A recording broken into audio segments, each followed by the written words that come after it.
The first part of our avalanche rescue is called the signal search. It's easy if we think about this as our run section, because in this section we need to be moving quickly to establish a signal. The goal of this section is to get within proximity, within a range that our beacon can pick up the victim's signal that's being transmitted. If we have a last point seen, we'll start there. If we don't have a last point seen, we'll start at the crown of the avalanche. We'll move diagonally across the avalanche path, back and forth until we locate that signal, and then we're going to follow the direction indicators on your beacon until you hit around 10 meters. The second portion of our rescue is called the coarse search. We can think about this as the walk section. While we are slowing down from a run, the walk section is still moving efficiently. Once we get a 10-meter reading, we're going to exit our skis and we're going to continue following the directional arrows and those numbers as they continue to drop, moving carefully until you reach around 5 meters. At 5 meters, you're going to drop to your knees and you're going to begin the crawl portion of our rescue, also known as the find search. As we're crawling in the snow, remember that avalanche debris is very supportable. When you go out and practice this in the field, you may feel like you're wallowing a bit or sinking into the snow. I recommend holding on to both of your poles to help stay above and stay level as you're crawling on the surface. With our beacon, we want to keep it in one orientation, so we're not moving it around or rotating it or bouncing it up and down off of the snow surface. We really want to keep this consistent. In this crawl section, we're really slowing down. And something that you'll hear often is that slow is smooth and smooth is fast.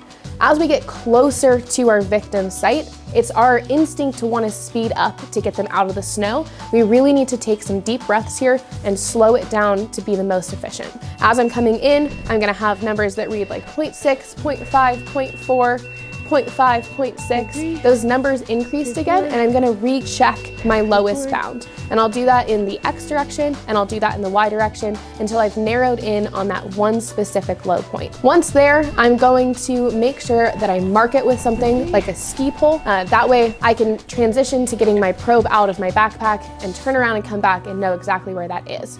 I want to avoid, as a rescuer, taking off my gloves and marking a low point with my gloves or even my sunglasses, because those are essential equipment for me as a rescuer to proceed with this. Once I've marked my low point, I'm going to get my probe out of my backpack and I'm going to now probe that lowest point. It's important here that you remove whatever that marker was and begin probing right where you marked that lowest number. As I probe, you're going to move in a concentric circle around 3 times. I'm going to probe with 2 hands and I'm going to probe quite aggressively. I want to make sure that I'm breaking through any of that avalanche debris that has started to set up, if there are any like crusts, weird funk, anything like that. You want to make sure that when you're probing, it's perpendicular to the slope. So remember, most of our debris fields are going to be on slopes that are about 5 degrees, maybe even 0, but it's possible that your victim is buried further up on a slope and that slope angle will be increasing. So really making sure that you're probing at a perpendicular angle to that slope.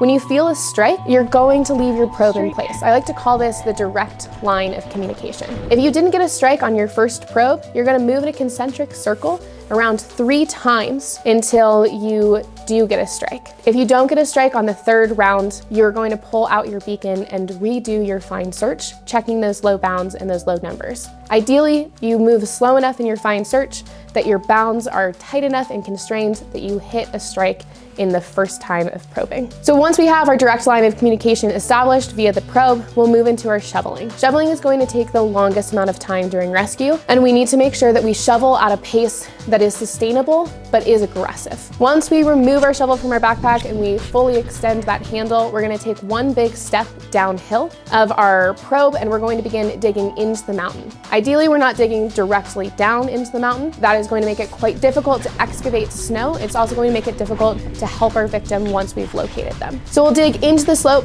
towards the bottom of the probe and we're going to toss the snow out to the sides of the hole and downhill. Once we've located the person and we can start to see them, we want to make sure that we're clearing their airway all the way down to their waistline first. You need to get all of that snow off of their chest in order for expansion to occur and air to return to the lungs. If you're trained and able to, you're going to begin performing basic medical attention and making sure that they're getting the help they need. At this point, you will want to call the local emergency services for rescue assistance. You also might get to this point and be able to get them out within the timely fashion. They might be okay to ski out on their own.